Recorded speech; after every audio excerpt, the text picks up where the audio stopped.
Et donc aujourd'hui, la situation est grave.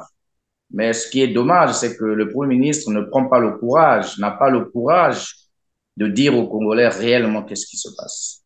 Et donc, nous sommes quasiment en situation de paiement. Le pays va très mal. La situation sociale est catastrophique. Les pauvres citoyens n'arrivent plus à joindre les deux bouts de mois et ça devient insoutenable. Et vous voyez, on témoigne les grèves un peu partout. Nous avons pratiquement les grèves dans tout le secteur hospitalier. Comme vous vous imaginez, même l'hôpital général d'Oyo, l'hôpital dédié à la défunte fille du chef de l'État, est à 9 mois d'arrêt de salaire et ils ont menacé d'aller en grève dès ce lundi. L'hôpital général de Dolisie est dans un état catastrophique. À Pointe-Noire, ce sont des grèves un peu partout. Donc, vous comprenez par là, au CHU de Brazzaville, n'en parlons plus. Vous avez la situation à l'université Marien Ngouabi. Donc, il faut dire aujourd'hui que le pays est en train aujourd'hui de s'enfoncer dans les profondeurs de l'abîme, tout simplement parce que nous avons des dirigeants qui ont choisi de ne pas écouter, qui ont choisi de s'entêter. Et aujourd'hui, nous sommes en train de vivre les conséquences d'une gestion calamiteuse et opaque, une gestion axée sur la non-performance, une gestion axée sur des considérations tribales, familiales et autres. Et ça fait qu'aujourd'hui, malheureusement, c'est le peuple souverain qui paie le prix le plus lourd. Donc aujourd'hui, on ne peut pas espérer quelque chose d'un gouvernement qui fait plus de 4 ans sans payer ne fût-ce qu'une seule bourse des étudiants. J'ai été au Maroc, j'ai rencontré quelques étudiants congolais qui tirent la langue par terre. Certaines de nos étudiantes qui sont là-bas sont devenues quasiment des prostituées parce que elles n'ont plus d'autres espoirs. Ils n'ont plus d'espoir. Donc aujourd'hui, on ne peut pas espérer quelque chose de ce gouvernement. Espérer quelque chose de ce gouvernement, c'est tout simplement perdre du temps parce que le gouvernement a démontré ses limites. Et je suis en train de voir un peu le signe dans les années 89-90 qui annonçait donc la fin du régime du monopartisme. On n'est pas loin.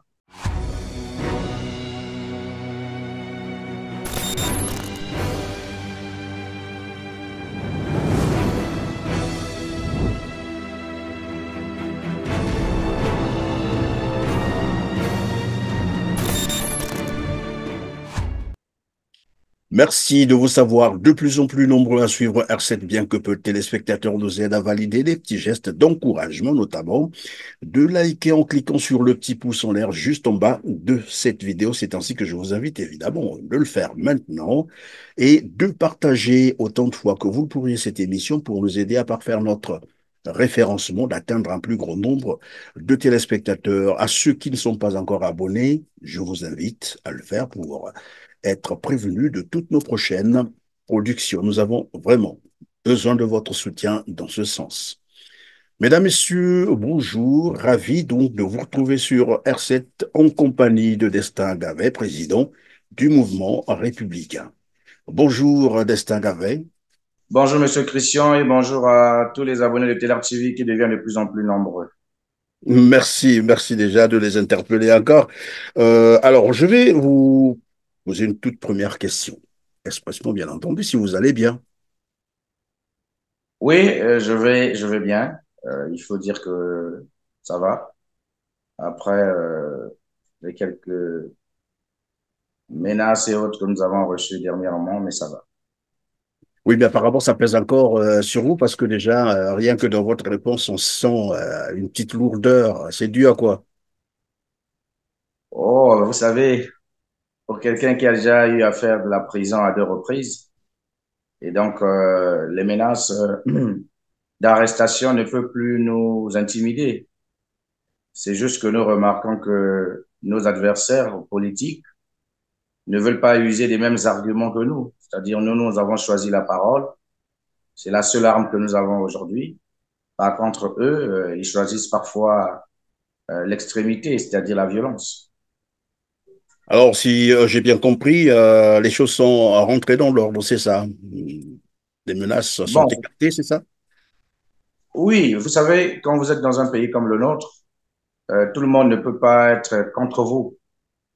Et donc, il y a même de ceux qui sont dans le système dans les arcades sécuritaires, les sécurocrates, certains d'entre eux ne pensent pas qu'il faut toujours agir de la même façon. Après l'arrestation arbitraire que nous avons subie le 2 décembre 2022 à Pointe-Noire, où nous avons fait pratiquement 7 jours de privation de liberté, je pense que certains aujourd'hui remarquent que ces méthodes rétrogrades peuvent avoir des répercussions dramatiques pour notre pays. Et donc, lorsque certaines décisions sont prises ou bien sont en train d'être prises ou en phase d'être prises, il y a d'autres personnes de bonne volonté qui alertent parce que pour eux, cette façon de faire est aux antipodes de l'Afrique de la liberté. Et donc, effectivement, nous avions été alertés pendant que nous étions à l'étranger qu'il y avait un plan d'arrestation contre nous parce que nous avons choisi de dire la vérité aux Congolais sur un certain nombre de choses. Donc, nous avons d'ailleurs réagi sur nos réseaux sociaux où nous avons étalé donc ce plan. Mais certains nous ont même conseillé de n'y pas rentrer parce que ce serait dangereux de perdre encore un vaillant soldat de lutte. D'autres nous ont conseillé de solliciter l'asile politique, mais nous avons répondu à ces compatriotes avec beaucoup d'enthousiasme. Nous leur avons dit que nous avons que le Congo comme pays. Certains membres du gouvernement ou bien certains caciques du PCT ont la double, voire la triple nationalité. Et nous n'avons que la nationalité congolaise. Si en 2021, lorsque nous avons perdu Guy Brice Parfait Kolela dans des conditions dramatiques et drastiques, nous nous sommes rendus en France pour les obsèques. Nous n'avons pas choisi le chemin de la lâcheté. Nous n'avons pas choisi le chemin de la facilité. Nous n'avons pas choisi la première opportunité qui s'offre à nous pour quitter le Congo, pour abandonner la lutte. Mais nous avons choisi de revenir au Congo. Et c'est pas 3 ans après, pendant que nous avons consenti énormément de sacrifices et d'efforts dans ce combat, qu'à la moindre menace, à la moindre intimidation, nous allons fuir ce pays. Et donc, nous avons décidé de regagner Brazzaville après notre séjour à Cotonou, en France, au Royaume du Maroc et aussi en République démocratique du Congo où nous avons des engagements académiques. Nous avons décidé de regagner et nous avons été accueillis par une trentaine de militants du parti Obit, Ngobi, de Brazzaville. Et nous avons d'ailleurs annoncé que nous allons reprendre nos activités politiques, chose que nous avons repris avec beaucoup d'enthousiasme parce que pour nous, le pays va mal et on ne peut plus se taire. Voilà, alors nous allons donc évoquer la situation socio-économique, j'allais dire très critique du Congo-Brazzaville avec les errements du gouvernement Makosso qui en réalité ne sait plus quoi faire si ce n'est de persister dans la diversion. Alors que le bateau Congo-Brazzaville est en train, évidemment, de couler. Selon le Premier ministre, je ne sais pas si vous l'avez suivi, la situation économique est vraiment chaotique. Moi, je peux traduire ça comme ça. Lui, il a trouvé les mots pour le dire. Alors, je vais donc savoir avec vous, puisque vous êtes rentré, probablement que vous avez aussi cherché à constater, à voir dans quel état se trouve actuellement Brazzaville. Est-ce que vous pouvez nous en parler, la situation sociale d'abord, ou sinon socio-économique? Déjà, il faut dire, M. Christian Perrin, même lorsque nous sommes à l'extérieur du pays, nous prenons le pouls du pays chaque matin et chaque soir. Parce que, en tant qu'acteur politique, on a besoin d'avoir des informations fraîches venant de notre pays. Et comme vous venez de le dire, d'ailleurs, le chef du gouvernement est en train de baigner dans une certaine démagogie hors du commun. Le Premier ministre a perdu le peu d'estime que les Congolais avaient pour lui. Certains lui traitent aujourd'hui de Rwandais, malheureusement, par rapport à ses prises de position en faveur de la cession ou la vente des terres. Et donc aujourd'hui, la situation est grave Mais ce qui est dommage, c'est que le Premier ministre ne prend pas le courage, n'a pas le courage de dire aux Congolais réellement qu'est-ce qui se passe. Et donc, nous sommes quasiment en situation de paiement. Le pays va très mal. La situation sociale est catastrophique. Les pauvres citoyens n'arrivent plus à joindre les deux bouts de mois et ça devient insoutenable. Et vous voyez, on témoigne les grèves un peu partout.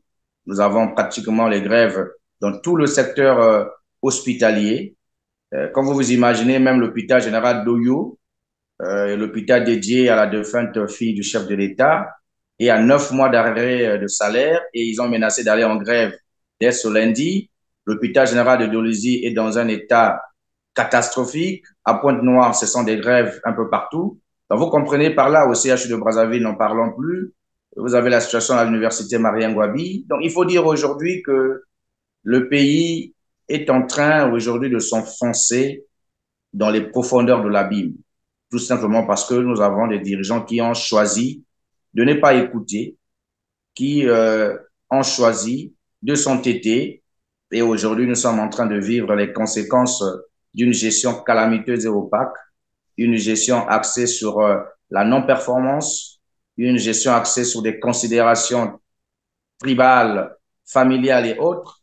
Et ça fait qu'aujourd'hui, malheureusement, c'est le peuple souverain qui paie le prix le plus lourd. Donc, c'est dommage, mais nous pensons que l'espoir qui nous anime doit continuer à nous animer pour que demain, l'alternance s'impose et que ce régime se retrouve dans la poubelle de l'histoire.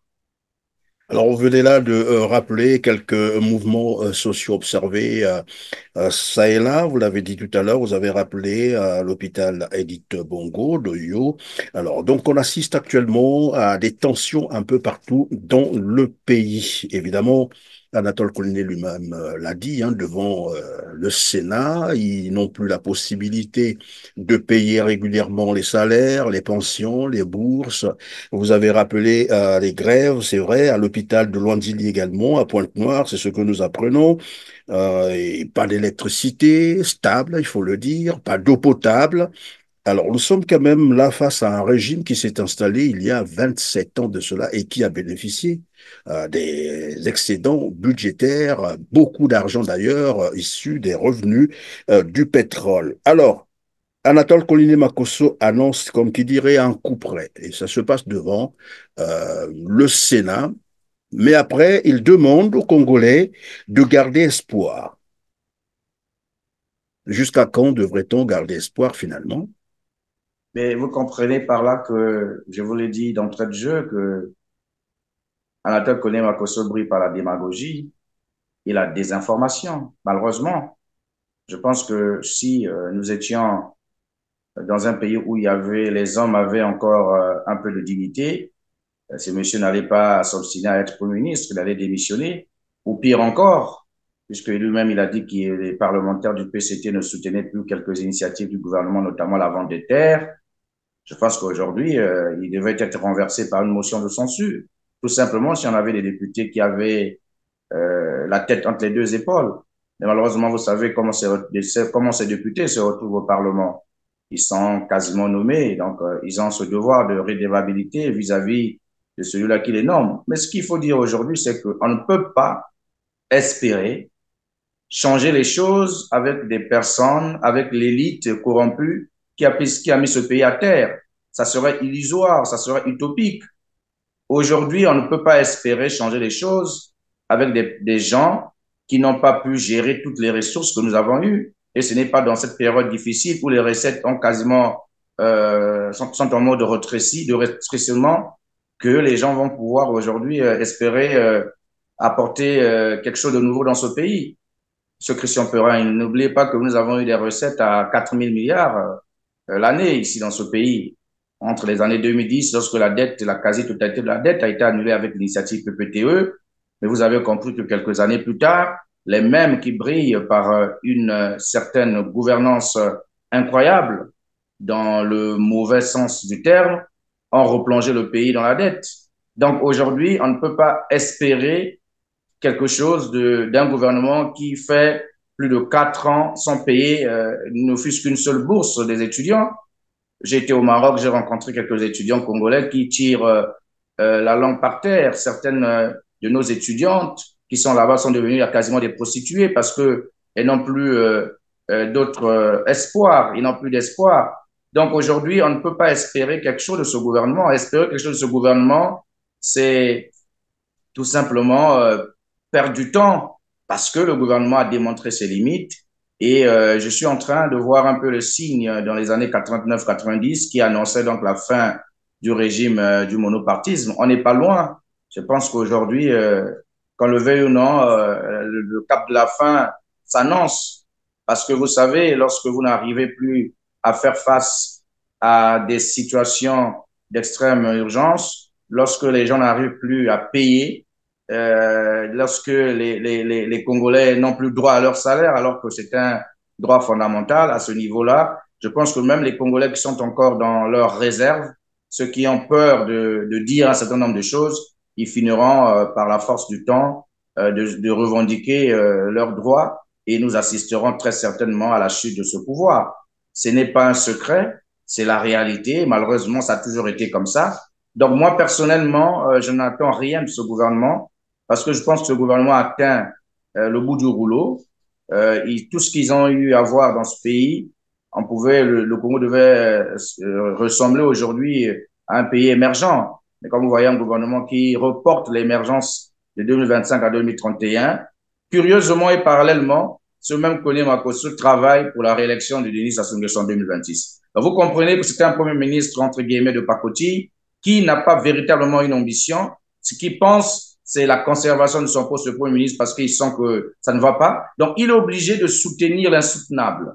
Il est obligé de soutenir les accords avec les Rwandais. Il est obligé de dire du n'importe quoi. C'est un Premier ministre, en quelque sorte, qui a perdu la peau du Premier ministre. Pourquoi? Parce que, vous savez, la parole du chef doit se faire rare. Mais lorsque vous avez un Premier ministre qui veut à tout prix intervenir sur tous les sujets, ça pose problème.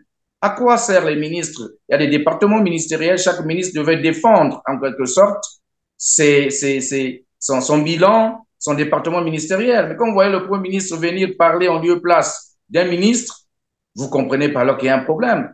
Voyez-vous, lorsque des questions orales, que ce soit au Sénat ou à l'Assemblée nationale, on invite souvent le ministre de la Coopération internationale, donc le fils cadet du président de la République, mais ce dernier ne se présente jamais. C'est le Premier ministre qui colmate les brèches, mais c'est incroyable, c'est un exercice constitutionnel. Il est prévu dans la Constitution que les parlementaires ont le droit d'interroger, de questionner le gouvernement sur un certain nombre de choses. Mais ce dernier ne vient jamais. Et donc, c'est Alato Kone Makosso qui est envoyé en tant que lieutenant. Donc, le Premier ministre devient en quelque sorte le lieutenant d'un ministre. Mais vous savez, avant qu'il ne devienne Premier ministre, il faut le dire, on l'a vu être trimballé partout dans le pays par Denis Christel, Sassou Nguesso avec son initiative Perspective d'avenir.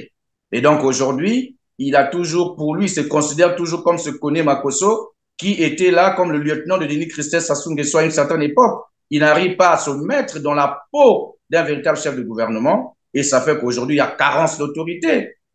Vous pouvez imaginer un ministre des Finances qui nomme des cadres à des hautes fonctions et demain, c'est le Premier ministre qui vient contredire. Mais lorsque Lydia Mikolo a nommé, il était resté silencieux. Donc, c'est du deux poids, deux mesures. Vous comprenez par là qu'il y a crise d'autorité au sein du gouvernement. Le Premier ministre, j'ai de la peine pour le dire, mais pour moi, c'est quelqu'un qui n'est pas à la hauteur des enjeux. Et donc, aujourd'hui, il est obligé de se poumonner pour espérer, en quelque sorte, conserver son poste qui, honnêtement, ne devrait plus exister parce que nous sommes dans un pays où il faut dissoudre le gouvernement, il faut dissoudre l'Assemblée nationale, il faut aller vers les États généraux et puis aller vers du renouveau. Et comme je l'ai dit, on ne peut plus espérer quelque chose d'eux. Et les Congolais savent, ils sont conscients que la solution ne viendra jamais du PCT et de ses amis. Évidemment, lorsque vous évoquez tout à l'heure le lien entre Anatole Collier Makosso et Denis Christel Sassou Nguesso, ça nous rappelle également cette période où Anatole Collier Makosso s'était fait carrément porte-parole de Denis Christel Sassou Nguesso. Je pense que c'était alors, au moment où on parlait déjà de la candidature à la présidentielle de Denis Christel Sassou Nguesso, c'est Anatole Collier qui était le porte-parole. Est-ce que, évidemment, il n'a pas pu se départir de cette veste? Et ça pose problème aujourd'hui. Tout le monde est en train de le constater. Vous avez parlé également des étudiants congolais au Maroc. Et dernièrement, c'est Denis Sassou Nguesso qui s'adressait, en fait, interpellé par les étudiants congolais en Russie, qui sont en mode survie aujourd'hui. Pour Denis Sassou Nguesso, il perd parfois sommeil lorsqu'il s'agit de colmater les brèches. Il faut payer un peu de salaire ici, un peu là, et puis ainsi de suite. Et je vais vous proposer cet élément et vous me direz ce que vous pensez finalement de cette réaction. Suivez. Des moments, le président, chaque fin de mois, il perd le sommeil pour voir comment rassembler quelques bouts, payer quelques salaires de fonction publique. Parfois, on paye à tour de rôle.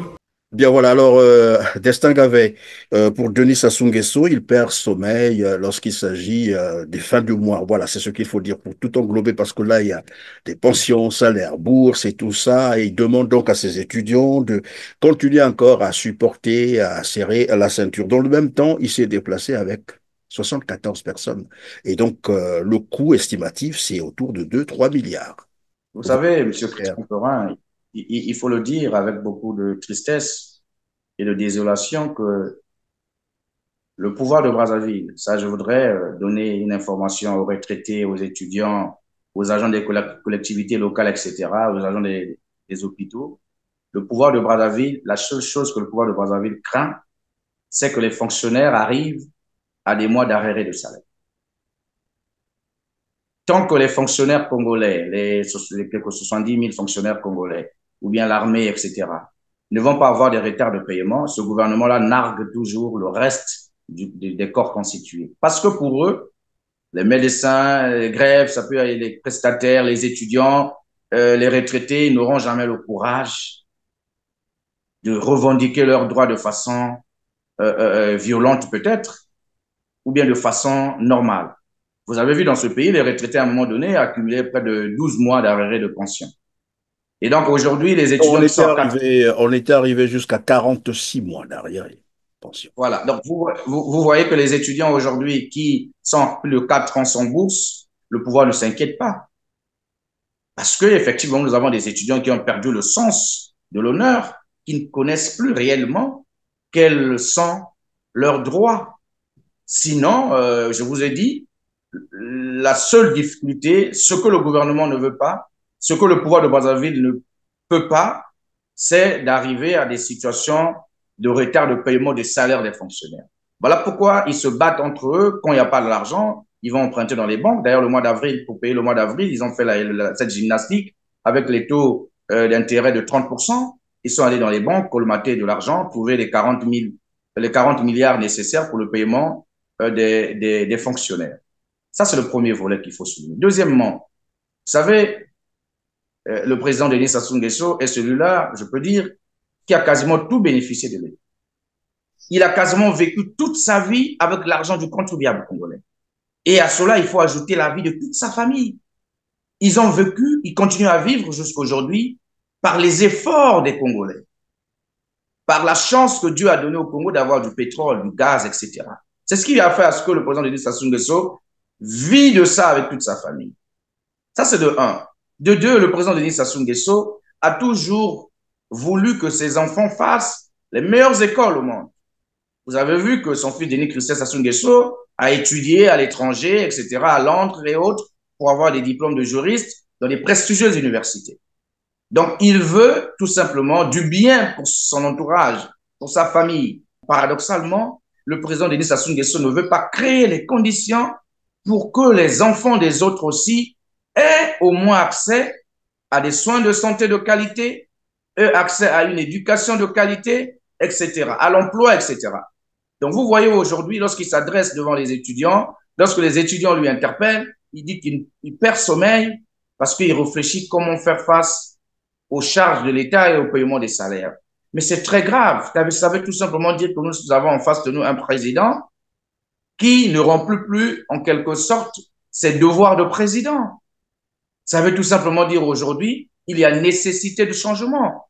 Vous avez ici évoqué, mon très cher Christian Perrin, vous avez évoqué ici que le président de la République s'est déplacé avec une délégation de 74 personnes pour un voyage de 2 à 3 jours. Et que le coût estimatif, c'est plus de 2 autour de milliards. 2 à 3. Ce qu'il faut déjà dire, M. Christian Perrin, C'est une honte pour notre pays, une véritable honte.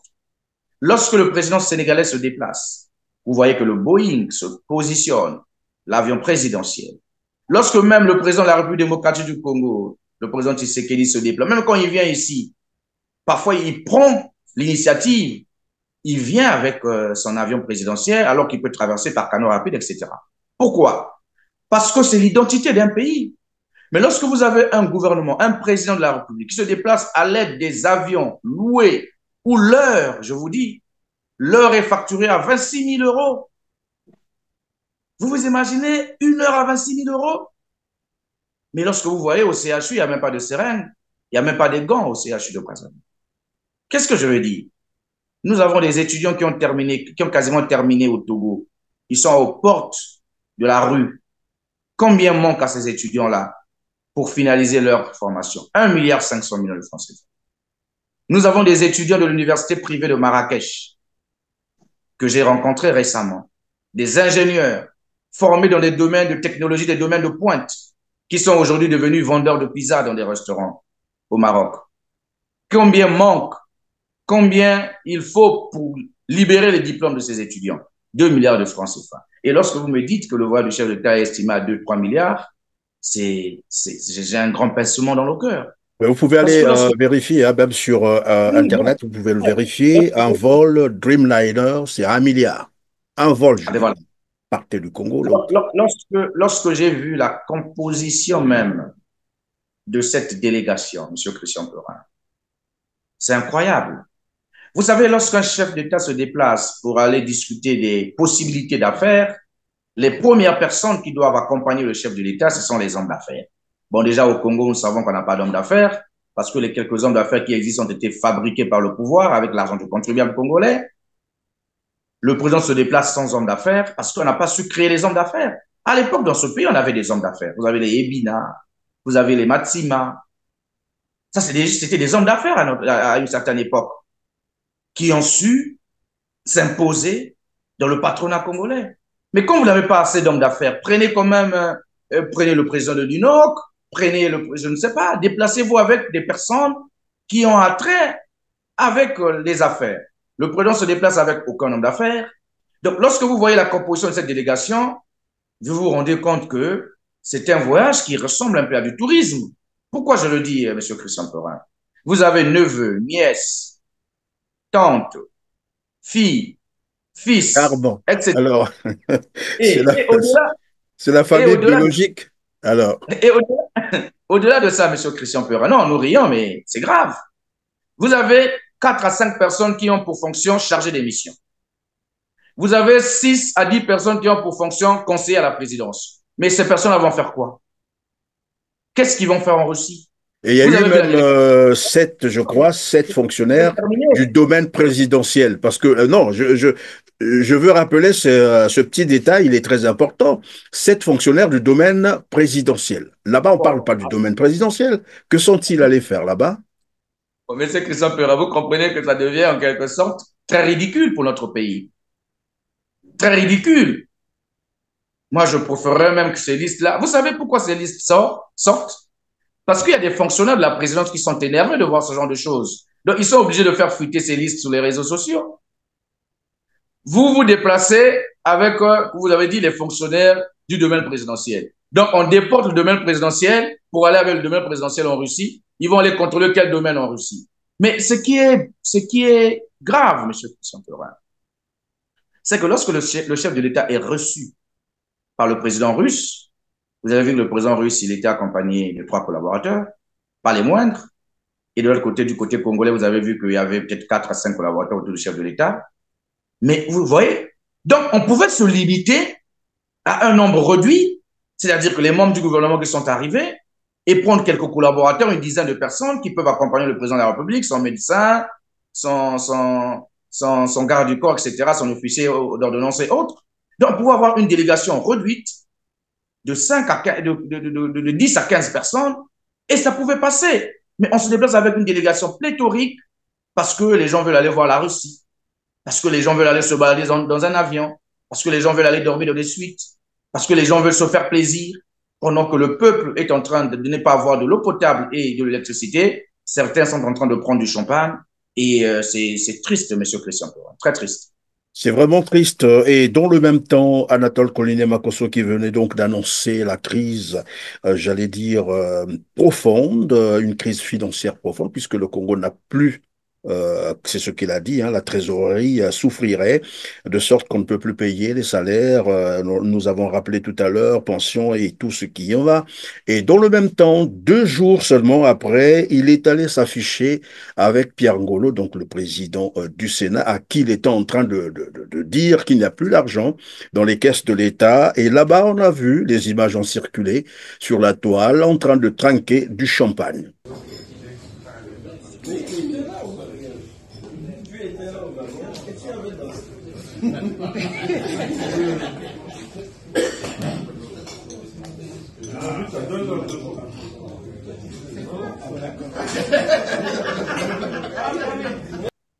Et dans un cadre somptueux, tout le monde a vu, je crois que les images sont encore sur la toile. Et c'est là que je voulais comprendre avec quel commentaire cela vous inspire. Le commentaire que cela m'inspire, c'est tout simplement, ils ont compris une chose. Au-delà de l'aspect champagne, moi je vais aller beaucoup plus dans l'aspect futuriste. C'est-à-dire le pouvoir aujourd'hui a compris, il paraît-il dans les milieux du pouvoir, ils ont reçu un coup de fil de la part du président de la Russie qui leur a demandé de mettre un peu fin à cette cacophonie. Mais la cacophonie se trouve à quel niveau? C'est la question des accords avec le Rwanda. C'est ça le nœud du problème. C'est ce que les Congolais doivent comprendre aujourd'hui. C'est-à-dire aujourd'hui, il y a une frange du PCT qui n'est pas pour les accords. Il y a la quasi-totalité des membres du gouvernement. Regardez même, quand le porte-parole du PCT, au cours d'une émission, on lui demande de commenter les accords, qu'est-ce qu'il dit? Il dit, allez-y, posez la question à celui qui a signé les accords. Vous comprenez par là que le malaise, il est profond. Donc, aujourd'hui, il faut dire qu'il y a une posture, il y a certains Congolais, comme eux-mêmes ils sont du pouvoir, qui ne veulent pas entendre de ces accords. Mais comme les accords ont été signés par le fils du président et qu'il y a le jusqu'au boutisme là-dedans, il veut forcément aller au bout de sa logique et donc les autres ne veulent pas suivre. Voilà pourquoi vous avez suivi le spectacle au niveau du Sénat où le Premier ministre a dit naïvement devant la plénière que les seuls parlementaires qui soutiennent les accords, le faux opposant Tatsima Biala, celui qui est téléguidé par le pouvoir, c'est le seul qui a soutenu les accords et le député de Yamba. Donc vous comprenez par là, M. Christian Perrin, mais c'est grave. Une Assemblée nationale de 151 membres et il n'y a que 2 qui soutiennent l'initiative de la cession ou la vente des terres. Au Sénat, c'est la même chose. Donc le Premier ministre est rendu auprès de Pierre Ngolo. Vous avez senti qu'il y avait une véritable odeur d'hypocrisie. Il suffit de regarder la vidéo, M. Christian Perrin. Il y avait une grande dose d'hypocrisie. Comme vous voyez la posture du président du Sénat, il n'est pas à l'aise. Mais il faut faire semblant. Il faut plaire au président. Il faut écouter le président. Vous savez, tout ce monde-là ont été façonnés par le président de la République. Et donc, personne aujourd'hui, ils savent très bien que quand tu t'opposes à Denis Sassou Nguesso, si tu as été avec lui, vous savez, nous avons cette chance, on peut dire, de ne jamais été dans l'assiette de Denis Sassou Nguesso. Ça fait que nous avons une certaine liberté qui ne nous lie pas à l'homme. Mais le reste des personnes ont été façonnées par lui, ont mangé dans la même assiette que lui. Et donc, aujourd'hui, si tu veux te lever contre Denis Sassou Nguesso, il faut assurer tes arrières.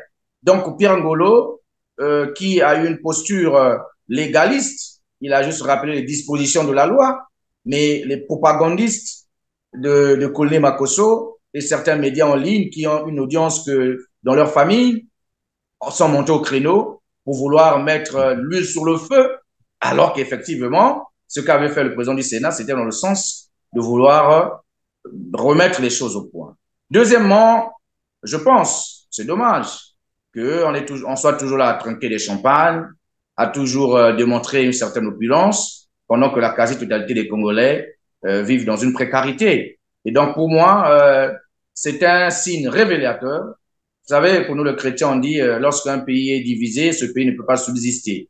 Aujourd'hui, le PCT est en train de démontrer aux yeux de l'opinion qu'il y a des fissures, même au sein de l'appareil. Et donc, je pense que ceux qui auront compris pourront déjà faire le bon choix, le choix de se ranger du côté du peuple.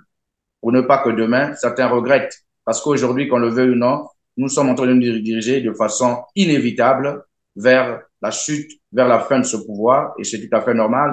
Quand on dirige pendant plus de 40 ans, je pense que il faudrait Il y a ce s'attendre. qu'on appelle donc l'usure du pouvoir et il y a des signes qui ne trompent pas. Alors, donc tout à l'heure, vous disiez, pour vous, c'est une image, en fait, le fait de trinquer comme ça devant une population meurtrie de misère, c'est aussi une forme d'irresponsabilité, c'est le cas de le dire. Alors, vous abordiez déjà l'aspect accord Congo-Brazzaville, Rwanda, notamment, vous êtes focalisé sur les accords de vente ou de cession des terres du Congo-Brazzaville au Rwanda. Vous avez, j'allais dire, rendu public, c'était hier, vendredi, à une déclaration conjointe, c'est bien ça, des partis de l'opposition. Avant qu'on parle de la teneur donc de cette déclaration, est-ce que vous pouvez nous rappeler les différents partis qui ont pris part et c'était dans quel cadre? D'accord. Alors, Monsieur Christian Perrin, c'est vrai que en tant qu'acteur politique, d'une part, mais aussi citoyen congolais de l'autre, nous sommes indignés de la posture prise par le Premier ministre de vouloir coûte que coûte imposer les accords de cession de vente de terres aux Congolais, chose que les Congolais ne veulent pas. Il faut le dire comme ça. D'ailleurs, vous avez vu que après avoir reçu les évêques, ces derniers ont fait un revirement. Ces derniers ont compris qu'ils ont été emmenés en bourrique par le gouvernement. On les a entraînés dans une merde. Qu'est-ce qu'ils ont fait? Ils se sont ressaisis. D'ailleurs, l'archevêque de Brazzaville, qui est le patron de l'Église catholique au Congo, a très honnêtement dit des choses comme il le fallait. Et il a même profité de dire un certain nombre de choses au cours de la célébration de la messe de l'environnement devant les membres du gouvernement pour dire qu'on ne peut pas accepter cela. Donc, c'est la position tranchée de l'Église catholique aujourd'hui. Et nous, en tant que des acteurs de l'opposition, je l'ai dit, nous nous sommes retrouvés pour discuter. Donc, il y a eu le mouvement républicain, le parti que je dirige. Il y a le parti social-démocrate congolais dirigé par le président Clément Mirassa. Vous avez le parti du peuple, donc le pape, dirigé par le président Jean-Pierre Niangoy. Et vous avez donc le parti Renaissance, dirigé par Victor Onyongo. Donc, ces quatre formations politiques, membres de l'opposition congolaise, ont décidé d'entamer des discussions dans ce sens. Et on a dit, bon, chacun de nous s'est déjà exprimé dans ce contexte, parce que il faut le dire, à la veille aussi, il y avait la société civile incarnée par Joe Washington Ebina et Trésor Nzila Kende. Eux aussi, ils ont fait une déclaration pour demander purement et simplement l'annulation de ces accords avec une pétition en ligne à l'appui. Donc, nous aussi, au sein de ce groupe de travail, ce cercle de réflexion, nous avons décidé de mettre en place une déclaration conjointe. Et donc, hier, à Brazzaville, nous avons animé une conférence de presse conjointe à Diata, dans l'arrondissement Makele-Kele, et nous étions en face des journalistes et de nos militants pour leur expliquer, preuve à l'appui, carte à l'appui, pourquoi nous avons choisi effectivement d'adopter cette posture et pourquoi ces accords ne sont pas bénéfiques pour notre pays. Pas seulement les accords de terre, M. Christian Pura, il faut aller même dans le fond du sujet. Nous parlons ici des accords économiques. Parce que Crystal Venture, comme que vous connaissez très bien, et le bras financier du Fonds patriotique rwandais, ça veut tout simplement dire que lorsque le Congo cède le site de Maluku, le parc industriel de Maluku, à cette société, mais c'est pour permettre à ce que cette société puisse se faire des bénéfices, et ces bénéfices serviront à financer la guerre en République démocratique du Congo. Donc ça, nous ne voulons pas accepter cela. Voilà pourquoi nous avons dit très humblement que nous demandons au président de la République, qui doit jouer un rôle d'arbitre aujourd'hui, d'annuler ces accords pour l'intérêt du peuple congolais, parce que le peuple se prononce et s'est prononcé en grande majorité contre les accords signés avec le Rwanda. Et donc, c'est là une partie de la teneur, j'allais dire, de votre déclaration. C'est justement exhorter le gouvernement congolais de retirer carrément tous les accords ou bien une partie des accords. Nous n'exhortons pas le gouvernement congolais. Nous avons dit que le gouvernement congolais est déjà divisé. Ce n'est plus le problème du gouvernement. Kone Makosso agit en personne cavalière. Kone Makosso, avec Thierry Mungala et Pierre Mabiala, les trois ministres du Sud, c'est eux qui sont en train de vouloir défendre à coup de... Vous avez vu un ministre du Nord se prononcer sur cette question-là.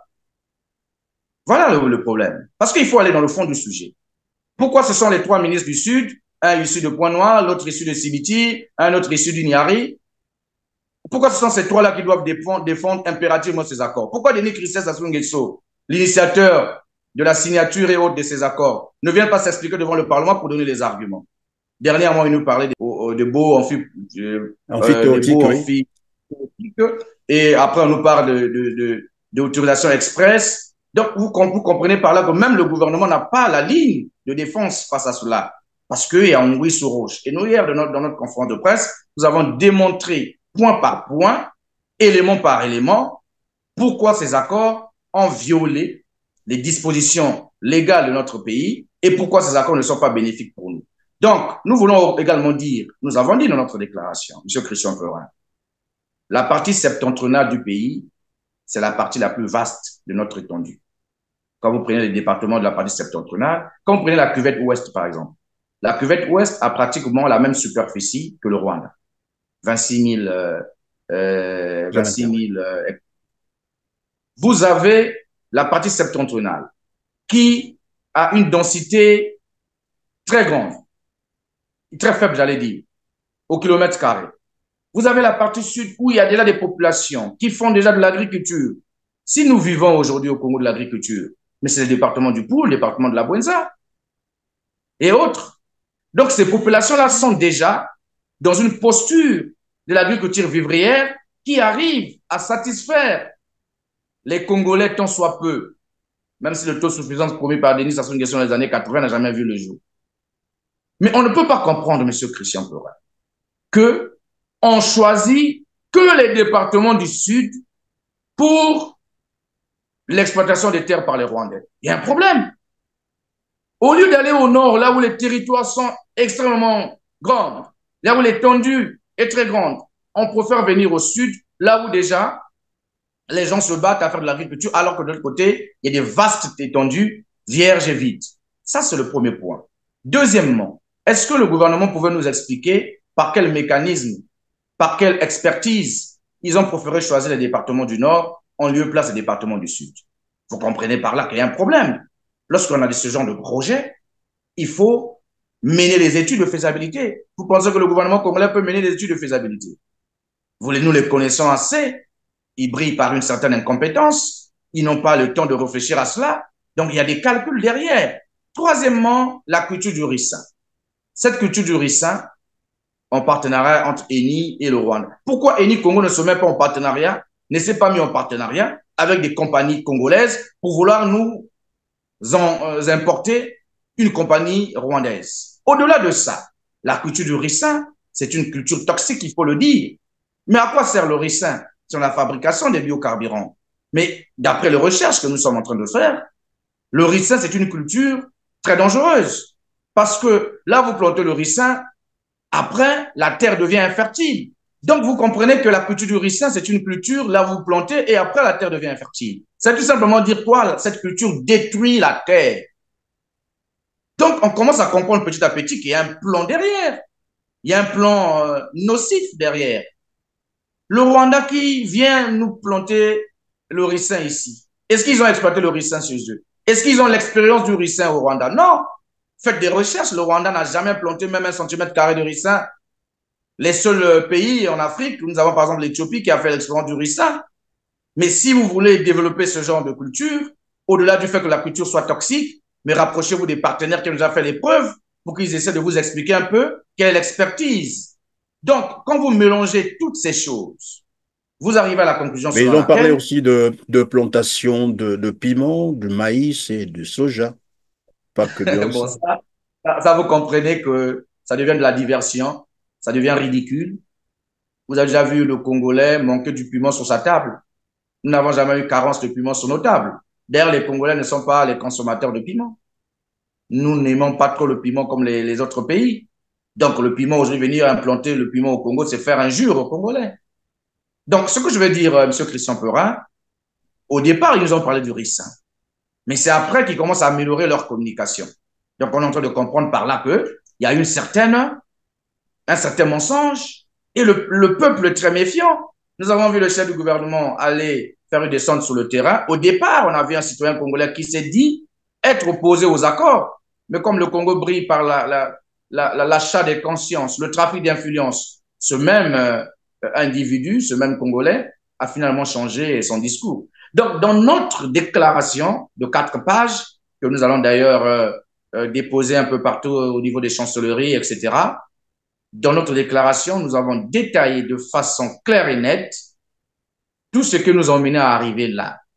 Toutes les étapes, là où l'ambassadeur du Rwanda est allé demander le titre foncier à Pierre Mabiala.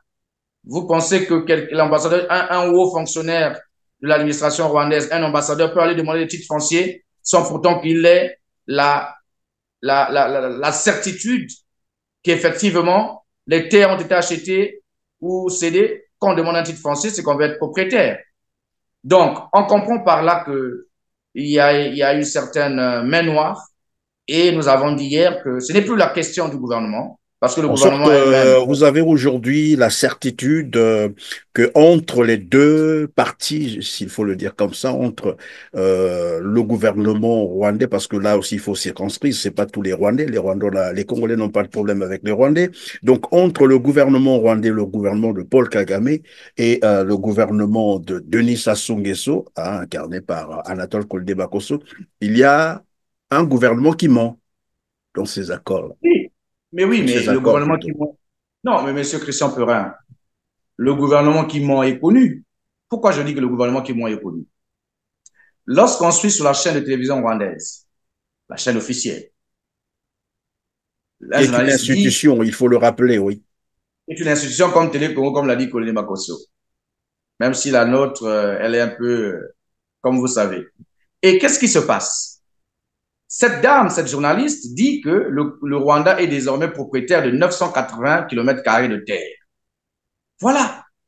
Alors, pour un gouvernement sérieux, pour un gouvernement qui ne ment pas, qui veut baigner dans la transparence, il devait y avoir un démenti le lendemain.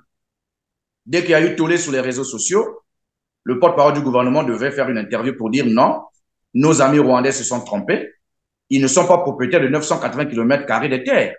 Mais lorsque nous écoutons Thierry Mongala, il dit quoi? Il dit, vous savez, c'est un problème d'interprétation entre l'anglais et le français. Mais c'est ridicule. Un peu la Ça, c'est, terminologie des mots, c'est même une voilà. insulte faite à cette télévision. Vous Oui. comprenez par là qu'on connaît déjà le gouvernement qui ment. On n'a pas besoin de se poser des questions. Il suffisait de faire un démenti et les gens allaient comprendre qu'effectivement, il y a de la transparence. Donc, ce gouvernement a toujours baigné par le mensonge. Ce gouvernement a toujours menti les Congolais. Ils ont un problème de transparence, de vérité. Rappelez-vous tout simplement, à l'époque, sous Mwamba, il y a eu le produit intérieur brut, la dette du Congo était cachée. Nous sommes arrivés jusqu'à 117 à 120% du produit intérieur brut. Mais ils se sont Ils ont fait embourbés, des ils ont caché. acrobaties, comme qui dirait, des acrobaties pour expliquer que Le FMI les a dévoilés.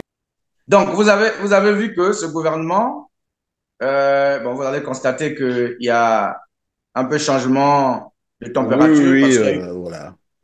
voilà, il y a eu coupure d'électricité. Vous savez, c'est ça le Congo.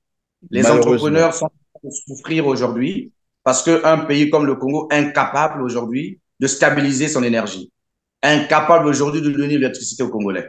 Pendant que nous tournons l'émission, eh bien, le courant vient de partir. Voilà, il y a coupure d'électricité, mais heureusement que, bon, on a d'autres méthodes pour continuer. Et donc, on peut continuer. Vous disiez que le gouvernement a été mis à nu par le FMI. Le gouvernement a été mis à nu par le FMI par rapport à la dette cachée. Et donc, ce gouvernement a toujours brillé par le mensonge. Vous avez vu l'argent des générations futures, M. Christian Perin. Lors de la campagne présidentielle de 2016, en face des journalistes de France, d'Africa 24, on a posé la question au président Denis Sassou Nguesso, où sont les 14 milliards de générations futures? Il a répondu que l'argent se trouvait dans un camp de stabilisation au niveau de la BEAC. 14 milliards de générations futures. Ce qui fait aujourd'hui près de 7 années de budget actuel. Où est cet argent? L'argent a disparu. Ils ont pris cet argent, ils se sont distribués cet argent parce qu'ils ont cru qu'ils devaient peut-être perdre le pouvoir en 2016. Ils ont créé des stratégies, des stratagèmes pour se partager cet argent et aller planquer cet argent dans les paradis fiscaux. C'est dommage, Monsieur Christian Perrin. Quand Alors, vous ici voyez même, des hommes. pardon, pendant que vous évoluez, sur ce même plateau, je posais la question, je crois que c'était à Clément Mirassa, qu'est-ce qui peut désormais expliquer? Parce que là, vous parlez des 14 000 milliards de francs CFA, comment on appelle ça, du fonds de garantie des générations futures, c'est l'équivalent quand même de 26 milliards de dollars pour ceux qui nous suivent à l'étranger. Et dernièrement, lorsque Anatole Collinet-Makosso s'adressait au Sénat, c'est ce que j'ai cru comprendre, il disait aux sénateurs ils sont en train de privilégier le paiement de la dette extérieure du Congo. Voilà qui explique évidemment tous les problèmes socio-économiques qu'on vit au Congo-Brazzaville.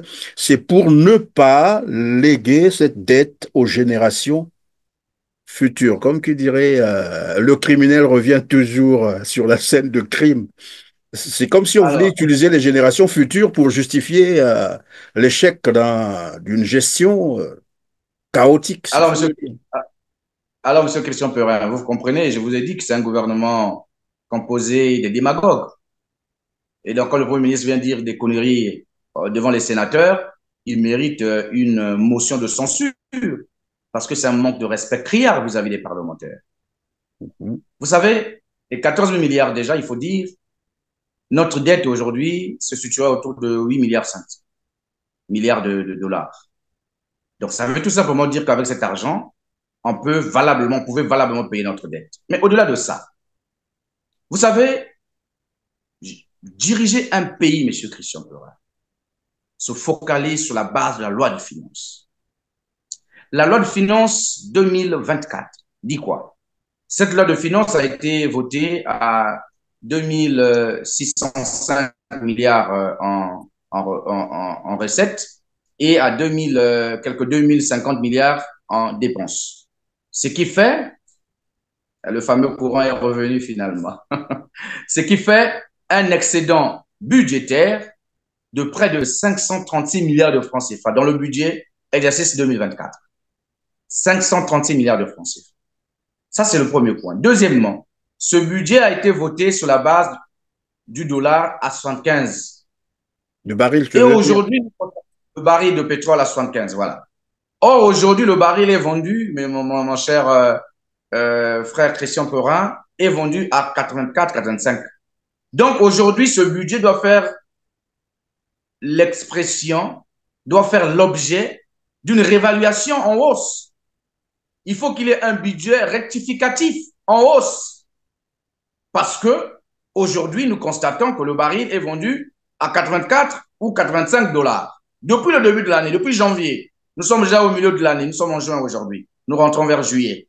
Donc, les 6 premiers mois de l'année, le budget et le baril de pétrole est resté quasiment stable à 84, 85.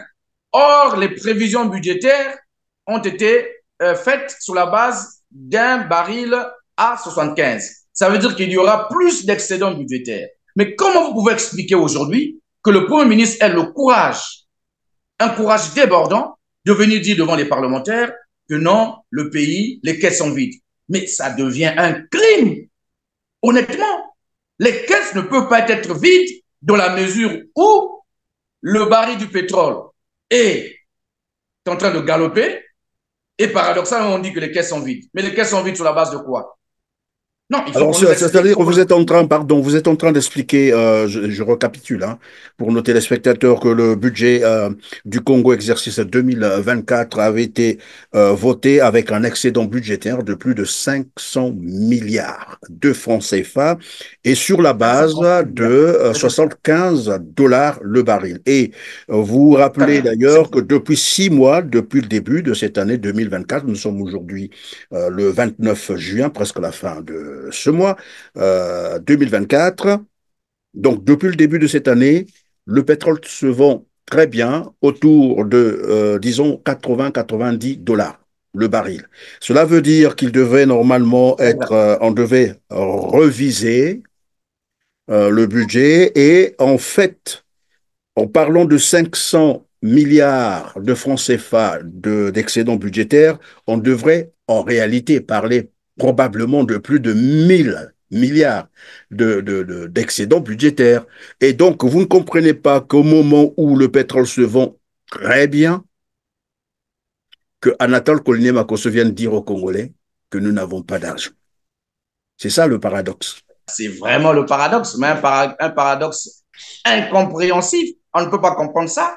Mais regardez, vous savez, lorsque vous prenez le budget de notre pays, vous voyez la loi de finances, pardon. Dans la loi de finances 2024, le pétrole représente des recettes de 59 à 60%. Et les autres recettes sont comblées par les recettes fiscales et douanières, qui se lèvent à peu près à 931 milliards de francs CFA, pour être plus précis. Donc, nous avons le pétrole qui tourne autour de 1500 milliards de francs CFA, et vous avez de l'autre côté les recettes fiscales et douanières qui tourneraient autour de 900 et quelques. Donc, les recettes fiscales, c'est 700 et quelques milliards, et les recettes douanières, c'est 180 milliards de francs CFA. Quand vous mélangez ces trois recettes, donc le pétrole et le gaz, parce que le gaz, cette année, le Congo a commencé à exploiter le gaz avec une prévision budgétaire de 29 milliards de francs CFA. Lorsque vous prenez l'ensemble de ces recettes, vous êtes autour de 2500 milliards de francs CFA. Mais, monsieur Christian Perin, le Congo n'a pas que le pétrole, le gaz et les recettes fiscales. Mais on est surpris. Vous savez, toutes les compagnies minières qui existent dans le Congo. Il y a le bois, les minerais, nous avons le port en eau profonde. Voilà. Toutes les compagnies minières qui existent au Congo, la façon que nos amis chinois et autres sont en train de saccager nos champs de mines. Vous savez quelles sont les recettes minières dans la loi de finances de 2024? 240 millions de francs CFA. Un. Deuxièmement, mais c'est ce que je vous dis, monsieur Christian Perin. Consultez la loi de finances, vous allez comprendre ce que je dis. Donc, vous avez 240 millions de francs CFA pour des recettes minières. À côté, vous avez les recettes forestières. Parmi les recettes forestières, vous avez seulement 10 milliards de francs CFA. Seulement 10 milliards de francs CFA comme recettes forestières. Donc, vous comprenez par là que nous sommes dirigés par des personnes insensibles qui ont pris toutes les ressources du pays en otage. Donc, les mines sont prises en otage. Le bois est pris en otage, pour ne parler que de ceux-là. Le fer est pris en otage. Toutes les richesses sont prises en otage. Et quand vous arrivez sur les recettes fiscales, le Gabon, un pays plus petit que le Congo, qui n'a pas le port du Gabon n'a pas la même capacité que le port autonome de Pointe-Noire. Le premier trimestre de 2024, ils ont fait des recettes de plus de 400 milliards de francs CFA. Mais au Congo, toute l'année 2024, il y a des prévisions de 700 milliards de recettes fiscales. Donc, vous comprenez par là, M. Christian Perin, que nous sommes en face des criminels économiques. Et je suis triste aujourd'hui quand je vois Jean-Marie Michel Mokoko, André Kombi Salsa moisir à la maison d'arrêt de Brazzaville et que nous avons des voleurs en cravate en train de circuler partout dans le monde, alors que ce sont des gens qui méritent d'être poursuivis pour crimes économiques parce qu'ils ont mis le pays à un niveau mais incroyable. Donc aujourd'hui, Colline Makosso ne peut pas venir dire aux parlementaires, c'est d'abord manquer du respect aux parlementaires qui sont les représentants du peuple, d'une part, mais aussi manquer du respect au peuple congolais. C'est faire injure à l'intelligence congolaise. Parce que vous avez 536 milliards d'excédents budgétaires. Vous avez 10 dollars par baril, à peu près, par rapport à la vente à la prévision, oui. Voilà. Donc, on peut aller à 1000 milliards d'excédents budgétaires et non, Colin Makosso vient nous parler de la dette. Parlons même de la dette. Est-ce que... Mais pendant que vous développez comme ça, il est toujours bien de rappeler que le Congo-Brazzaville, là, c'est un tout petit pays de 6 millions d'habitants, à en croire les dernières statistiques, bien sûr, du recensement de la population, 6 millions d'habitants. Donc, ça ne fait pratiquement, c'est même la moitié de Kinshasa. Voilà, c'est 3 fois moins que Kinshasa. Kinshasa fait aujourd'hui 18 millions d'habitants. Ce que je veux dire, c'est quoi, M. Christian Perin? Pour conclure et pour démontrer aux Congolais que Colin Makosso, c'est un menteur. Pourquoi je le dis? Lorsqu'il dit que nous devons rembourser la dette pour ne pas permettre aux générations futures de souffrir. Mais est-ce qu'il oublie que dans la loi de finances 2024, il y a déjà ce qui est prévu pour le remboursement de la dette, qui s'évaluera autour de 240 milliards de francs CFA? Je l'ai dit, d'ailleurs, le professeur Ondo Ossa, qui était un grand économiste, l'a toujours dit que c'est la loi de finances qui détermine c'est la vision du pays, la loi de finances. Et donc, dans une loi de finances, tout est calibré. C'est-à-dire que les rubriques sont mises en place, il n'y a rien à faire. Et quand le Congo est dans une situation aujourd'hui, on ne peut pas accuser la crise parce que le baril de pétrole se vend très, très bien. Donc aujourd'hui, l'argument de la crise est passé et on veut nous emmener l'argument de la dette. Si, M. Christian Perin, le baril était vendu en deçà de 75, comme il était prévu dans la loi de finances, dans les prévisions, à ce niveau-là, vous allez voir qu'on est venu sortir tout un dictionnaire pour nous expliquer un peu, vous voyez, le baril est Et mal c'est tous les vendu. jours qu'on nous rappellerait normalement à la télé, à la radio et à crise, le baril a chuté. On a vu ça dernièrement. Donc aujourd'hui, comme le baril est en train de se stabiliser à 85 dollars, ils ne peuvent pas venir dire aux Congolais que le baril, le pétrole et la crise, etc., on est obligé de se cacher derrière d'autres mécanismes, d'autres arguments. Voilà la dette. Et comme je l'ai dit, 240 milliards de francs CFA prévus dans la loi de finances pour le remboursement de la dette. Donc aujourd'hui, on ne peut pas nous dire aujourd'hui que les caisses sont vides parce qu'il faut rembourser la dette. Non, ça c'est de la démagogie, ça c'est le mensonge. On doit respecter les Congolais, mais on doit surtout respecter les parlementaires. Les parlementaires aujourd'hui sont traités comme les moins qu'Oriens.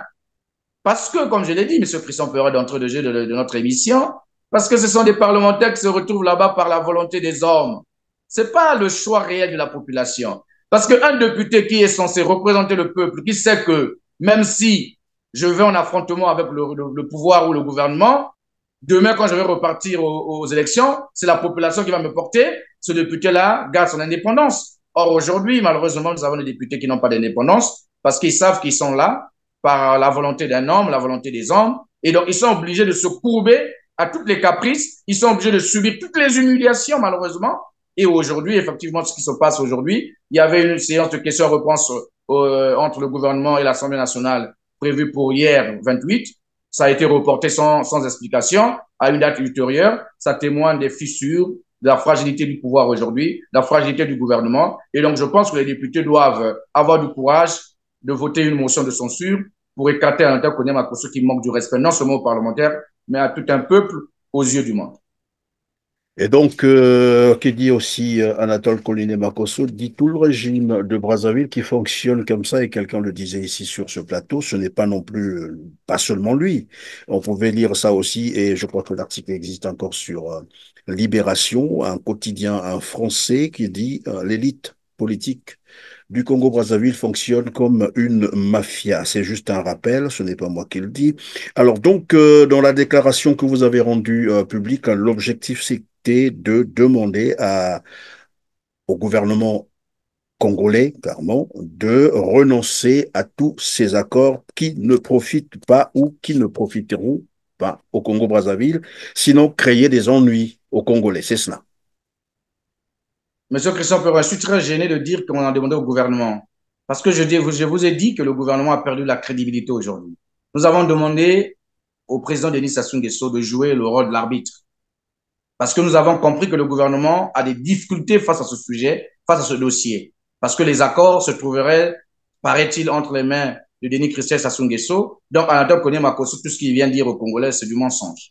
Et donc, nous pensons que ce gouvernement qui ne maîtrise pas le dossier ne peut pas aujourd'hui annuler les accords. Ce n'est que le président de la République, je pense, qui peut, s'il veut que la volonté du peuple triomphe, le peuple souverain ne veut pas des accords avec le Rwanda.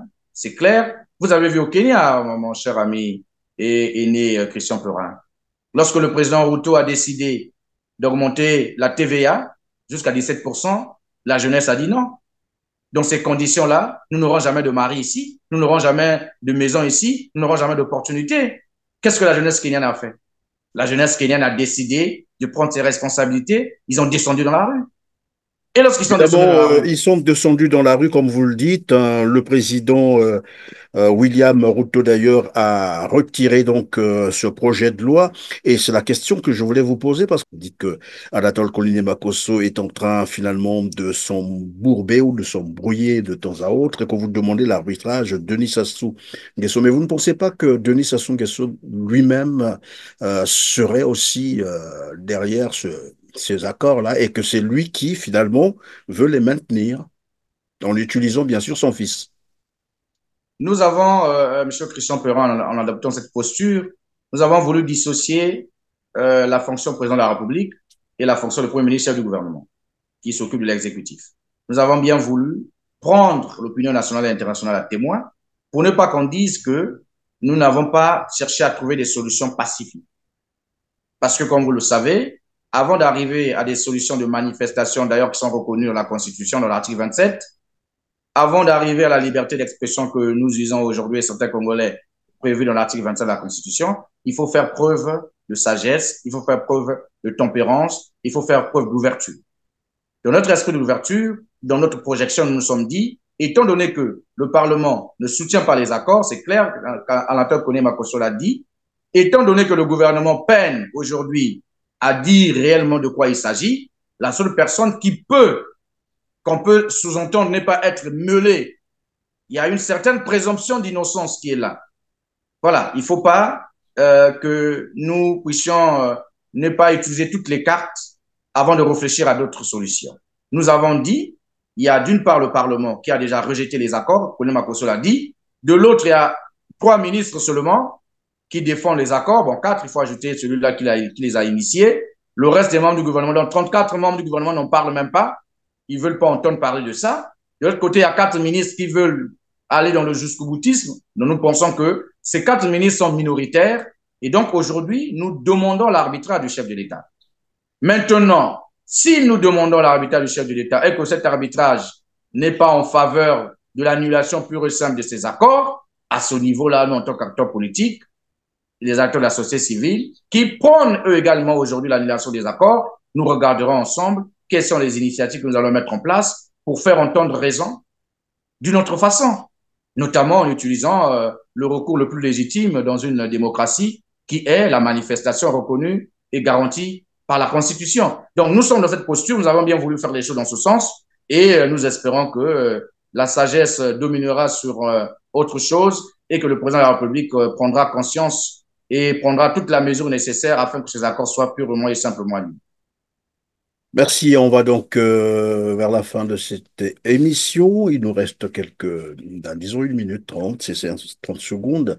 Une question probablement qui sort un peu du cadre de notre émission, c'est un peu la signature du pipeline qui partira donc de Pointe-Noire, passera par l'UTT, vous avez appris ça, et dont le terminal est prévu à Maluku, très chouette. Tout à l'heure, lorsque vous expliquiez les accords sur la vente ou cession des terres, vous parlez de Maluku qui avait été cédé au Rwanda.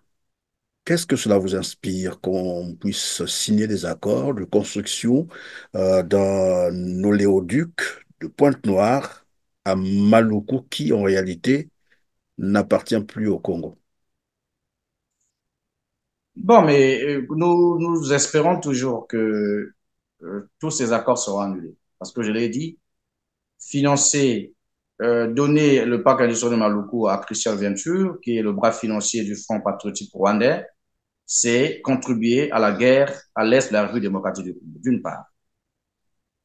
De l'autre, pour clore définitivement cette question des terres cédées aux Rwandais, il faut relever un certain nombre des accords qui ont été signés, qui aujourd'hui posent problème. Nous avons l'accord de coopération militaire. D'ailleurs, Koné Makosso, devant les sénateurs, l'a dit que cet accord a été retiré tout simplement pour l'instant parce qu'on ne veut pas créer des remous avec notre voisin, la RDC. Donc, vous voyez que lorsque vous signez un accord de coopération militaire avec un État, ça veut dire que lorsque cet État rentre en guerre, vous aussi, vous êtes en guerre. Donc, imaginez-vous que si le Rwanda rentre en guerre de façon directe, puisqu'ils sont déjà en guerre avec la RDC de façon masquée à travers le M23, si le Rwanda rentre en guerre directe avec la RDC, à travers les accords de coopération militaire que le Congo a signés, malheureusement pas ratifiés, donc le Rwanda aujourd'hui, le Congo peut rentrer en guerre aussi à la République démocratique du Congo. Imaginez-vous l'impact d'une guerre entre la RDC et le Congo. Maintenant, voilà pourquoi j'ai dit, vous savez, même dans nos lois, dans la loi foncière du Congo, etc., il est dit que vous ne pouvez pas céder à une compagnie étrangère un site économique qui est en face d'un autre pays, qui est au bord d'une frontière. Or, Maluku, c'est carrément en face de la République démocratique du Congo. Donc, vous comprenez même par là aussi, c'est de l'illégalité. Donc, pour nous, Christian Venture, c'est c'est pas une compagnie comme les Congolais peuvent l'imaginer. On utilise des fonds vautours dans ce genre de société. C'est des sociétés qui sont plongées dans le blanchiment d'argent. Depuis qu'ils ont dit qu'ils ont mis 100 milliards, 100 millions de dollars, donc 65 milliards à peu près de francs CFA, pour le site de Maluku, jusqu'à l'instant où je vous parle, il n'y a pas d'électricité là-bas. Les 60 entreprises qui existent là-bas ne fonctionnent pas. Il n'y a rien. Donc, vous comprenez par là que même les Rwandais aujourd'hui commencent effectivement à se rendre compte, est-ce qu'ils n'ont pas été dupés par les Congolais? Parce que, qu'on le veuille ou non, tout le monde sait que la volonté d'un peuple déterminé triomphe toujours par rapport à l'oppresseur. Donc, aujourd'hui, on ne peut pas dire que cette affaire-là n'arrange pas que les Congolais. Ça commence à ne pas arranger aussi les Rwandais parce que pour eux, ils commencent à se rendre compte que toutes les garanties que le gouvernement les avait données au départ commencent à s'émietter par la volonté et le courage du peuple congolais. Donc, aller la Russie signer des accords avec le Congo, vous savez, le président Denis Sassou Nguesso souffle le chaud, le froid. S'il a ici s'est maintenu au pouvoir pendant 40 ans, c'est pas de façon anodine. Parce que ce monsieur sait jongler, il sait utiliser les couloirs. Aujourd'hui, il sait, j'ai suivi son discours face au président Poutine, c'est comme un discours de réclamation, un discours pour dire que ben, aujourd'hui, la Russie devient le refuge de tous les pays oppressés. Donc, il reconnaît à demi-mesure qu'il est oppressé, que les pays africains sont oppressés par l'Occident. Ce qui n'est pas mauvais en soi, ce qui n'est pas faux en soi. Mais nous savons comment Denis Sassou Nguesso est revenu au pouvoir en 97. Quel est le pays qu'il a aidé? Quelle est la société qu'il a donné de l'argent pour qu'il revienne? Qu'il a fourni les armes, etc. Donc, aujourd'hui, le président Denis Sassou Nguesso est en train de surfer à travers l'Afrique des libertés, à travers un panafricanisme déguisé, c'est-à-dire qu'aujourd'hui, il commence à vouloir aller charmer, aller, permettez-moi l'expression, draguer la Russie, parce qu'il veut en quelque sorte aujourd'hui ne pas être aux antipodes de l'Afrique des libertés. Mais nous savons aujourd'hui que le président Sassou Nguesso le veuille ou non, 60% de la production pétrolière congolaise est tenue par une société française. Les aides publiques au développement, le Club de Paris, etc. C'est la France qui aide un peu le Congo à travers ses initiatives, le FMI, la Banque mondiale, etc. Donc, ce que fait le président Denis Sassou Nguesso, c'est une malice tout simplement. Vouloir attirer les Russes. Vous savez, monsieur Christian Perron, je vous le dis honnêtement, si vous n'avez pas pu vous développer en ayant des accords, en ayant le soutien financier de la Chine, ce n'est pas avec la Russie que vous allez vous développer économiquement. Le Congo avait toute la possibilité nécessaire. À travers les moments où nous avons eu de l'argent, le Congo pouvait s'agripper à la Chine sur le plan économique et le Congo pouvait s'en sortir. Je vous dis, monsieur Christian Perrin, dès lors que le régime de Brazzaville n'a pas pu, malgré tous les avantages reçus de la part de la Chine, se développer, avoir un semblant de développement, mais ce n'est pas avec la Russie que vous allez vous développer. Parce que la Russie, contrairement à la Chine, la Russie n'a pas une forte économie aujourd'hui, une économie comme l'économie de la Chine. La Russie aujourd'hui est en train de mener une guerre et la Russie aujourd'hui pense à l'intérêt de son pays, de son peuple. Le président Poutine, contrairement aux dirigeants africains, à l'instar de Denis Sassou Nguesso, c'est pas quelqu'un qui va faire du beau yeux, du sourire lorsque son peuple manque de l'eau potable. Lui, d'abord, c'est l'intérêt de son peuple. Donc, lorsque vous venez vers la Russie, vous partez vers la Russie, c'est pour vous dire que c'est d'abord l'intérêt de la Russie qui va primer. Or, aujourd'hui, la Russie sait que le Rwanda est soutenu par l'Occident. La Russie sait, et la Russie sait que comment le Rwanda qui est soutenu par l'Occident et le Congo va signer les accords avec le Rwanda. Donc, ne pensez pas que les Russes, ils sont très intelligents, c'est ce peuple-là. Et donc, le président Poutine connaît bien, il connaît jongler, il sait. Donc, aujourd'hui, le président Denis Sassou Nguesso, force de le dire, force de le constater, joue à une certaine malice. Il veut pousser les pieds un peu partout, constatant qu'effectivement, les taux se resserrent sur le volet économique. Donc, il faut créer des situations. Il est en phase de créer des situations, c'est-à-dire qu'il est au milieu entre l'Occident et la Russie. Il va essayer de créer des situations pour essayer de s'en sortir. Mais je pense qu'aujourd'hui, il faut le dire, le président Denis Sassou Nguesso doit prendre la mesure de la chose, il doit comprendre que le peuple aujourd'hui n'a plus besoin de sa gestion de lui, tout simplement. Il faut que les conditions soient créées pour que nous ayons une alternance. Il faut qu'il y ait un autre Congolais il y a un autre Congolais, des Congolais capables aujourd'hui de diriger le Congo. Donc, le président Denis Sassou Nguesso doit se considérer remplaçable aujourd'hui. Il n'est pas irremplaçable. Il est question aujourd'hui de voir l'intérêt supérieur de la nation. Et si on veut que le pays, effectivement, conserve un peu le peu d'honneur et de dignité qui nous reste, il faut que le président Sassou réfléchisse à sa sortie, une sortie honorable. Nous lui donnons cette possibilité-là. Nous ne sommes pas de cette école où il faut prôner la chasse aux sorcières et la vengeance. Nous ferons que la chasse aux sorcières aux criminels économiques parce qu'il faut rapatrier les fonds qui ont été planqués dans les paradis fiscaux pour que l'économie du pays décolle. Vous savez, toutes les sommes d'argent qui se trouvent dans les banques étrangères aujourd'hui, si on rapatrie cet argent, l'Angola l'a fait, le président Joël Lorenzo l'a fait. Il a rapatrié près de 3 000 milliards de francs CFA de l'argent caché dans les paradis fiscaux. Donc aujourd'hui, ce que nous ferons demain, ce n'est pas aller traquer les gens. Non, ce que nous allons faire, c'est dire à ces personnes-là, oui, vous avez volé, mais nous voulons que cette somme soit rapatriée pour que nous puissions faire décoller notre pays. Et donc, la porte de sortie que nous pouvons offrir au C'est président une Denis façon Sassou de dire, Nguesso. ils ont tout de même le choix. Ou vous rapatriez de l'argent, ou vous partez en prison. C'est ça, non? Ah oui, non, mais pour un pays qui se veut, pour un nouveau régime qui se voudrait se faire respecter, il faut quand même qu'il y ait les préalables, il faut qu'il y ait des acquis. Maintenant, aujourd'hui, que le président Denis Sassou Nguesso, il lui reste 21 mois par rapport à son mandat. Si en arrivant en 2026, il faudrait qu'il comprenne que il est temps pour lui de sortir par la grande porte parce que les Congolais n'accepteront pas une forfaiture en 2026. Maintenant, s'il est aussi plus sage que ça, il peut dès maintenant libérer les prisonniers politiques. Un, convoquer un dialogue national inclusif pour que les Congolais se mettent autour d'une table à l'image, pas d'une conférence nationale souveraine, mais pas loin de ça.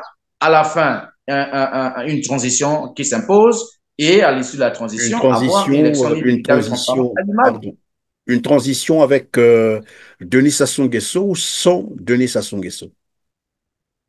Très honnêtement, moi, je suis pour une transition avec Denis Sassou Nguesso. Ça veut dire que Ça, c'est lui mon donner encore au moins 3 ans, 4 ans de transition, c'est ça?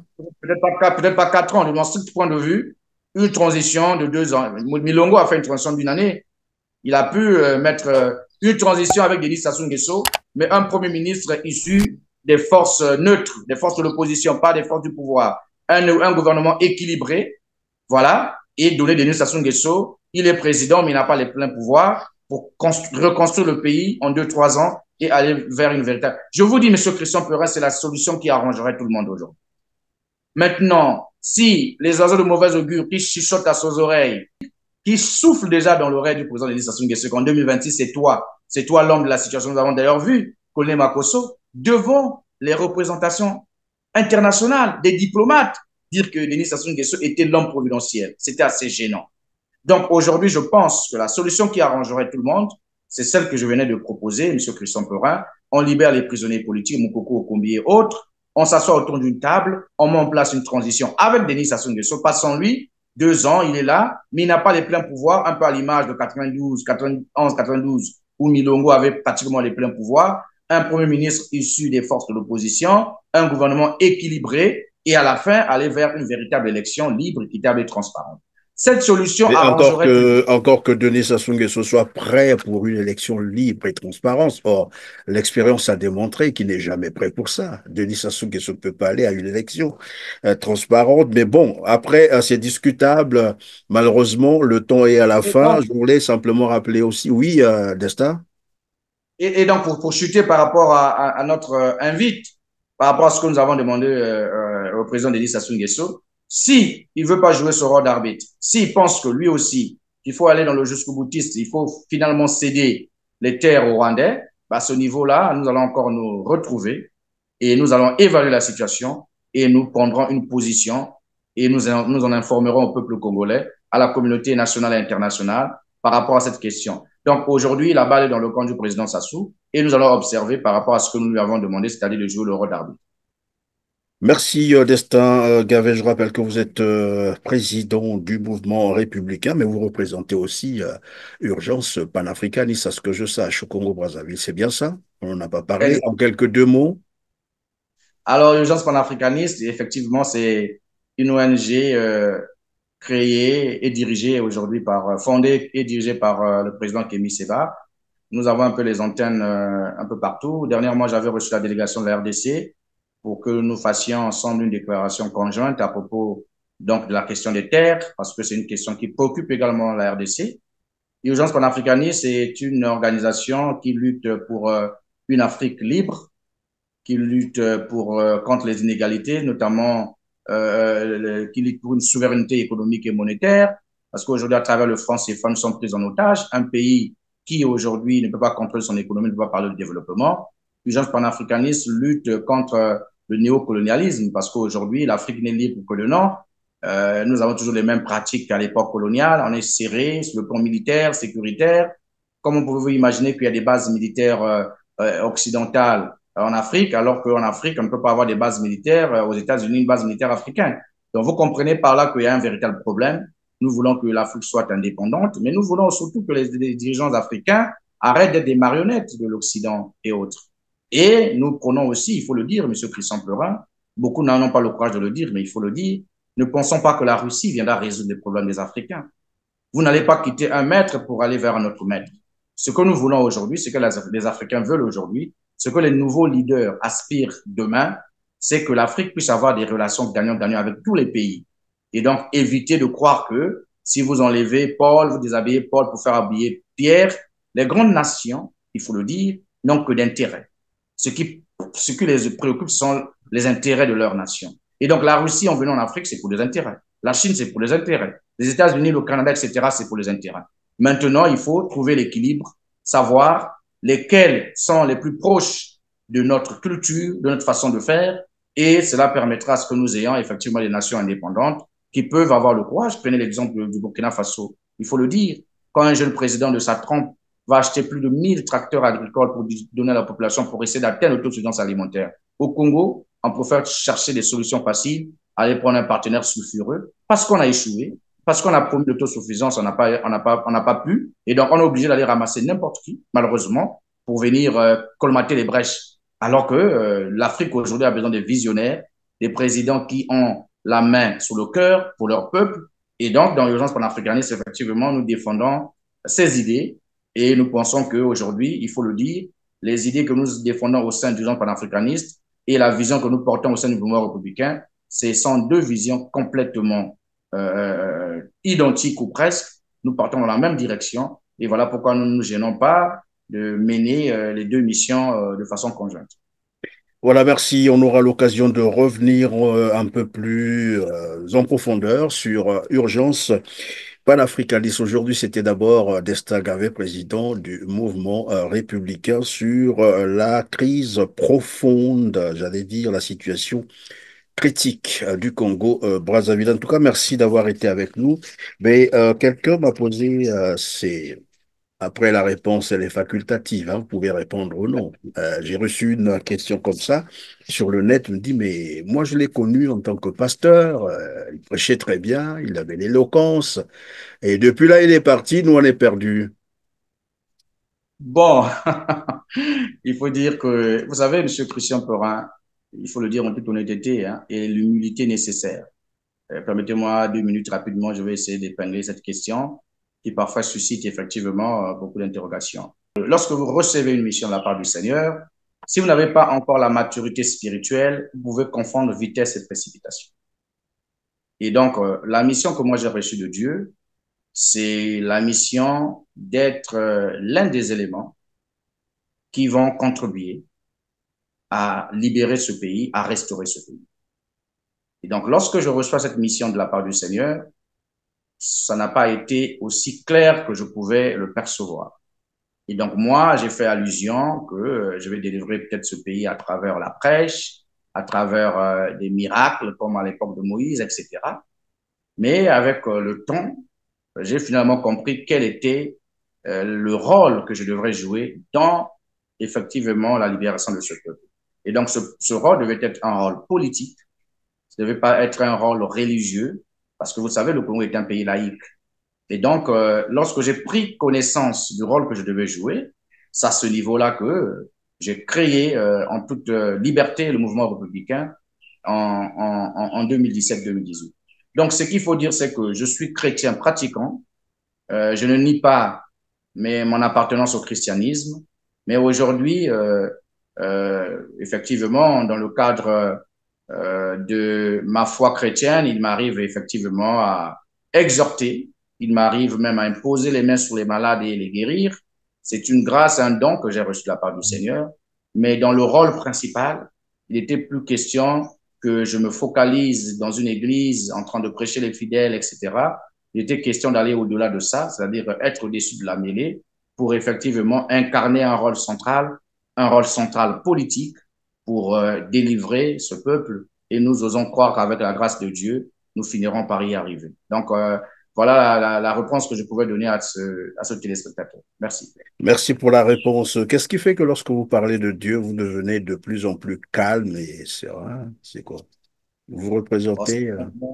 C'est tout simplement le respect que je témoigne vis-à-vis de Dieu. Vous savez, toutes les religions du monde, le christianisme, l'islam, le bouddhisme, etc., toutes ces religions ont un être suprême, c'est Dieu. Monsieur Christian on ne peut pas imaginer que nous sortons du néant. Moi, je reconnais que j'étais envoyé sur Terre pour une mission spécifique. Et j'ai découvert ma mission très vite. Certains ont découvert leur mission un peu tard, mais moi, j'ai eu la chance et la grâce de découvrir ma mission tôt.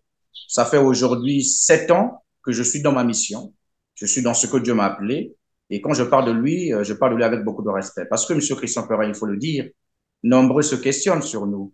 Ils se disent, ouais, est-ce qu'un opposant peut parler comme ça au Congo? Est-ce qu'il n'est pas de mèche avec le pouvoir? Est-ce qu'il n'a pas les accointances avec le pouvoir? Comment se fait-il distinguer? Il n'est pas inquiété. Les gens oublient que nous avons fait la prison 2 fois dans ce pays. Mais nous avons toujours bénéficié de la clémence de Dieu. Nous avons toujours bénéficié de l'amour de Dieu. Et Dieu nous protège au quotidien. Nous vivons beaucoup de choses tous les jours. Mais Dieu nous donne le souffle de vie. Il nous donne le courage, la résilience de continuer à nous battre. Et le message que je voudrais donner aux Congolais aujourd'hui, c'est que Dieu nous a soufflé dans nos oreilles il n'y a pas longtemps que nous allons bientôt voir le bout du tunnel. Et donc, quand on parle de cet être qui peut avoir la capacité de vous dire des choses en avance, on est heureux et on est calme parce qu'on parle quand même à notre Père, mais aussi notre guide suprême. Voilà pourquoi quand je parle de Dieu, je suis un peu plus calme. Merci. Les prophètes ne sont prophètes que lorsque ce qu'ils ont prédit arrive à se réaliser. Nous allons le constater probablement les années à venir, bien entendu. En tout cas, merci à Destin Gavet d'avoir été avec nous. Ça a été vraiment un plaisir de vous interviewer encore sur des questions, j'allais dire, mais vraiment critiques du pays. Le Congo, Brazzaville. Je rappelle que vous êtes président du mouvement républicain. Encore grand merci à vous d'avoir disposé. Merci à vous, Temperin, et merci à toute l'équipe technique de Teleb TV. Merci aussi aux abonnés qui sont de plus en plus nombreux, comme je l'ai dit, mais surtout qui prennent le temps de nous suivre. Et je constate que aujourd'hui, la chaîne au Congo, il faut le dire, beaucoup de gens s'informent à travers Teleb TV parce qu'ils comprennent que la pertinence des sujets d'actualité, surtout ce que nous vivons au quotidien. Et donc, j'encourage les Congolais à continuer à partager, liker et surtout de ne pas se contenter seulement de partager, de liker. Je demande plutôt aux Congolais d'être désormais actifs. Très On dit actif. Merci. souvent, le match se joue pas sur les gradins, mais c'est sur le terrain. Il est temps que les Congolais se mouillent. Il est temps que les Congolais rentrent dans l'arène. Dès que les Congolais vont rentrer dans l'arène, ce régime-là va se retrouver dans la poubelle de l'histoire. Bien, merci. C'est la fin de cette émission, mesdames, messieurs. Merci de nous avoir encore accompagnés aujourd'hui. Vous avez suivi, je reprends malheureusement, et je vous avais déjà, je crois, dit que ça peut paraître ennuyeux de vous le rappeler tout le temps. Cliquez sur le petit pouce en l'air juste en bas de cette vidéo et de partager nos émissions, mais cela est très important pour nous. C'est le soutien que vous pouvez nous apporter dans cette activité médiatique. En tout cas, grand merci d'avoir encore été avec nous. On se retrouve très prochainement. Merci.